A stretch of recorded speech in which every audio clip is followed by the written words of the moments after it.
अस्सलाम वालेकुम जी, मैं हूं फैसल अब्बास और मेरे साथ सदीक जान साहब मौजूद हैं। सदीक जान साहब, गुज़िश्ता रोज़ जो वफाकी काबीना का इजलास हुआ उसमें ये एजेंडा था कि तहरीक इंसाफ पर पाबंदी का मामला जो है वो ज़ेर गौर आएगा, लेकिन वो तो एजेंडे से गायब हो गया। क्या इसका जो रीज़न है वो यही है कि मियाँ नवाज़ शरीफ साहब नहीं चाहते कि तहरीक इंसाफ पर पाबंदी लगे? देखिए, ये ख़बरें शहर इक़्तिदार में और इधर उधर ये बातें फ़ीड की गई थी, ख़बरें फ़ीड की गई थी कि मियाँ साहब जी नहीं चाहते कि पीटीआई पे पाबंदी लगे। उस पे तो खैर आते हैं, लेकिन मैं शुरू में ये ज़रूर कह दूँ कि ये पीटीआई की इतनी बड़ी फ़तह है, इतनी बड़ी कामयाबी है, और जेल बैठे इमरान खान का ऐसा खौफ है कि गीदड़ भभकियाँ, ड्रामे, हवाई फायरिंग, ये कर देंगे, वो कर देंगे, मार देंगे, गिरा देंगे, लिटा देंगे, नहीं जाने देंगे, ये कर ताताड़ी प्रेस कॉन्फ्रेंस तो देखें जो उसने 15 जुलाई को की थी, सोमवार के दिन। और उसे तो ऐसा लगेगा कि आज ही पता नहीं वो सर्कुलेशन समरी के जरिए जो है वो पीटीआई पे पाबंदी लगा दी जाएगी, और पूरी हाइप क्रिएट की गई।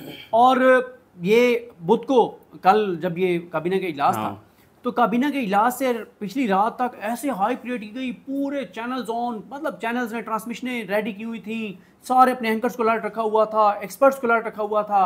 इधर काबीना जनाब मंजूरी देगी पीटीआई पे पाबंदी की, और उधर जी फटे लगेंगे और ट्रांसमिशनें शुरू होंगी और एक्सपर्ट्स लिए जाएंगे और ये कर देंगे, वो कर देंगे, ये आर्टिकल चलाएंगे, वो चलाएंगे, ये सारी तैयारियां थी। खुदा पहाड़ निकला चूहा, वो भी मरा हुआ, कोई बात ही नहीं थी उसमें। तो ये क्या हुआ अचानक? पहली तो है इमरान खान की ये कामयाबी, और ऐसी कामयाबी उसने ना इनको वहां जेल में बैठ के और अडयाला से बैठ के इनको रेड जोन में लिटा दिया। अडयाला में बैठ के और रेड जोन में लिटा दिया इनको, ठीक है। ये भीगी बिल्ली बना दी है इनको इमरान खान ने, और ये पीटीआई की बहुत बड़ी फतह है कि ये अपनी बात से पीछे हट गए, ये अपनी उल्टे कदम पीछे जा रहे हैं। दूसरी बात यह है कि ये खबरें फीड की गई थी कि जी मियाँ साहब नहीं चाहते। मैं तो शुरू से ही कह रहा था कि मियाँ साहब की हैसियत क्या है सियासी तौर पे, मियाँ साहब की सियासी औकात क्या है कि मियाँ साहब नहीं चाहते। मियाँ साहब के चाहने ना चाहने से, मियाँ साहब ने तो, वो शेख रशीद साहब कहा करते थे कि मुनव्वर ज़रीफ की एक फ़िल्म, वो कहते होते थे कि मुनव्वर ज़रीफ की एक फ़िल्म है जिसमें वो कहता था मैनू आंखें लगने का शौक है। तो मियाँ साहब का भी यही है कि मैनू आंखें लगने का शौक है। मियाँ साहब को तो यही मामला है और माजरा है। अब हुआ ये कि नून लीग वालों ने कुछ ना मियाँ साहब को ये समझाया कि मियाँ साहब ये खबरें फीड करते हैं कि मियाँ साहब नहीं चाहते, ये है वो है, अगर आपकी ना वो बनेगी। हाँ, ये बात भी दुरुस्त है कि मियाँ को कंसल्ट किया ही नहीं गया, पूछा ही नहीं गया पाबंदी के हवाले से। मियाँ को भी टीवी पे पता चला कि जी पाबंदी लगने जा रही है। अच्छा, मियाँ साहब ने कहा यार ठीक है, मैं अभी जिंदा हूँ, जैसा तैसा भी हूँ, मतलब ठीक है, बस वो कुछ जैसे घर में बुजुर्ग होते हैं ना, और वो पेंशन पे मतलब होते हैं, तो फिर भी उनकी एक कदर होती है कि यार पेंशन आ रही है। कुछ होते हैं जिनका कुछ भी नहीं होता, तो वो बस बरकत के लिए उनको घर में रखा जाता है। तो मियाँ साहब तो बरकत से भी, अब मामला उनका बरकत वाला भी नहीं रहा ना, क्योंकि पता है शरीफ खानदान को कि इक़्तिदार मियाँ साहब की बरकत की वजह से नहीं है, ये किसी और खिदमत की वजह से हमें मिला हुआ है। तो मियाँ साहब ने कहा यार थोड़ा सा बंदा बता तो देता है यार, मतलब ये क्या क्या मुझे टीवी चैनल से पता चलेगा कि हुकूमत हमारी क्या करने जा रही है।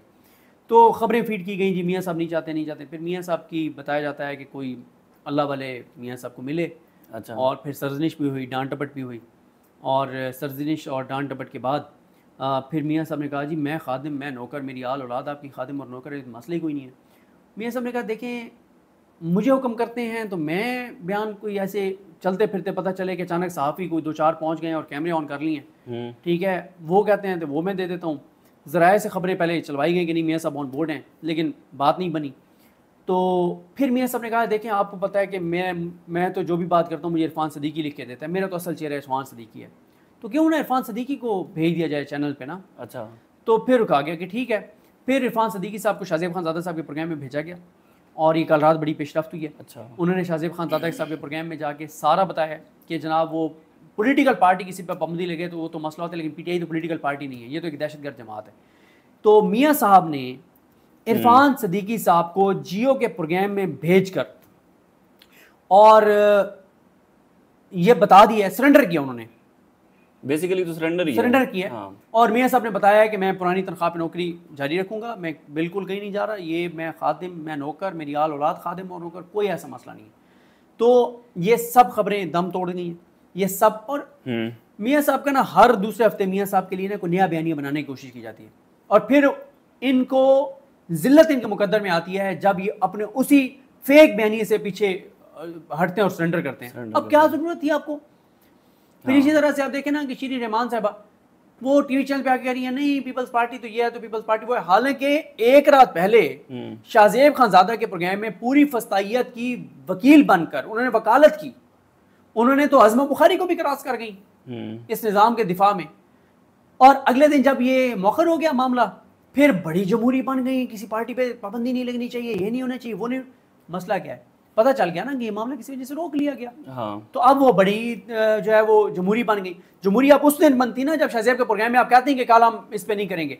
दूसरी बात यह कि खबरें क्या चलवाएगी, वो ये भी हमने इत्तेहादियों को एतमाद में लेना है। ना आपकी कोई हैसियत, ना आपके इत्तेहादियों की कोई सियासी औकात, आसिफ अली जरदारी और कोई ओपिनियन दे सकते हैं। और फिर पीपल्स पार्टी कहे कि अपनी सीसी में हमने डिस्कस करना है। यार कोई खुदा का खौफ करो, झूठ वो बोलो जिसपे कोई थोड़ा सा तो एतमाद कर ले। पूरे पाकिस्तान को पता है कि आपकी सीसी की हैसियत और औकात क्या है। आप जब आपकी लीडरशिप की कोई हैसियत और औकात नहीं है, उनको एक मैसेज आता है और उस पर वो चलते हैं, तो सीसी की क्या हैसियत और औकात है। सीसी में बैठे हुए आधे से ज़्यादा लोग फॉर्म 47 वाले हैं, वो भी हारे हुए हैं, जीते हुए हैं नहीं। तो लिहाजा ये बड़ी पेशरफ्त हुई है कि मियाँ साहब ने सरेंडर किया है। और इससे पहले आपको पता है कि बड़े बयानात ये देने की कोशिश कर रहे थे। कैप्टन सदर साहब जो लास्ट नाइट मैंने एक वीडियो भी की थी जिसमें कैप्टन सदर साहब का मैंने वो बताया था, आपने भी क्लिप देखा होगा, जिसमें उन्होंने कहा कि पहले नवाज शरीफ की मिन्नतें की गई और उसको लाया गया कि पाकिस्तान को ठीक करो। मियाँ साहब आए तो उनसे हाथ हो गया। फिर मियाँ साहब की तरफ से भी खबरें चलवाई गई कि वो कोई तकरीर तैयार कर रहे हैं, ये बताएंगे, वो बताएंगे, ये कर देंगे, वो कर देंगे। लेकिन मियाँ साहब ने इरफान सदीकी साहब को शाहजेब खानजादा के प्रोग्राम में भेजकर पीटीआई पर पाबंदी लगाने के मामले को डिफेंड करवा कर और उसको वाज़ेह तौर पर सपोर्ट करवा कर, और मियाँ साहब ने बता दिया कि मैं पुरानी नौकरी पे, पुरानी तनख्वाह पे नौकरी जारी रखूँगा, मैं खादिम, मेरी आल औलाद खादिम और नौकर, हम कहीं भी नहीं जा रहे। अच्छा, ये ओवरऑल अगर देखा जाए तो वाकई मियाँ साहब के साथ हाथ हुआ है, या फिर जो अवामी सेंटीमेंट थे, ज़ाहिर है वो महंगाई का मामला था, इससे पहले शहबाज हुकूमत थी, फिर जो है वो निगरान सेटअप आया, अवामी रद्द अमल था या इदारों की तरफ से मियाँ साहब के साथ हाथ हुआ है? देखिए, मैं जहाँ पे उनका मौक़िफ़ दुरुस्त हो वहाँ पे मैं मानना चाहिए बात उनकी ठीक है, हाथ हुआ है। अच्छा, ये बात दुरुस्त है, क्योंकि देखें कोई 177 लोगों को फॉर्म 47 पे जितवाया गया। हाँ। तो 178वीं सीट तो मियाँ साहब की मंसर वाली हो सकती थी, ठीक है, जितवा दिया जाता उनको।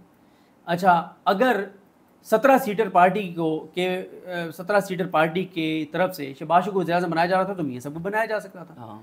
लेकिन मियाँ साहब का मसला ये है कि मियाँ साहब जो है ना वो गो के वो पूरी तरह से जैसे आपका कोई हो ना एक मुलाजिम हो और आप एक बार वो आपको धोखा दे दे, फ्रॉड कर ले, यानी आप उसको कोई पैसे दें, वो कोई चीज़ लेने जाए, उसमें डंडी मारे और 2 नंबरी करे, या कभी आपसे एक बार वो बदतमीज़ी कर दे, एक बार बदतमीज़ी कर दे, तो फिर आप उस पर एतबार नहीं करते। बड़ा मुश्किल होता है उस पर दोबारा एतबार करना, एक दिमाग में एक चीज़ आ जाती है। तो मियाँ साहब को बनाने वाले अब मियाँ साहब पे एतमाद करने को तैयार नहीं है। उनका ख्याल ये है कि ये किसी वक्त भी ना इनका कोई मसला हो सकता है। अच्छा। तो वो अभी तो ये बात दुरुस्त है कि मियाँ साहब के साथ हाथ हुआ है। वो लंदन से आए थे बतौर प्राइम मिनिस्टर। मतलब वो बहुत एक जैसे दुल्हन को लेकर आते हैं, मियाँ साहब तो वैसे आए थे ना। हाँ हाँ बिल्कुल। तो अच्छा, ये पीटीआई पर पाबंदी का जो मामला था, बेसिकली ये प्रेशर तो ये क्रिएट करना चाहते थे कि तहरीक इंसाफ जो है वो कुछ अपने जो उसके तरीक़ाकार है, एक सियासत का तरीक़ाकार है, वो भी बदले। इमरान खान इतने सख्त बयान देते हैं अडयाला जेल से बैठकर, तो कुछ उसमें कमी आएगी इमरान खान की तरफ से? नहीं, इमरान खान के मौक़िफ़ में शिद्दत आती चली जाएगी और इमरान खान को पता है कि चीज़ें जिस तरफ जा रही हैं वो अपना दबाव जो है वो बढ़ाएंगे, मज़ीद बढ़ाएंगे। ठीक है जी, बहुत बहुत शुक्रिया। सदीक जान साहब हमारे साथ मौजूद थे। मज़ीद जो भी तफसील होगी आपके साथ शेयर करते रहेंगे। इजाज़त दीजिए, अल्लाह हाफ़िज़।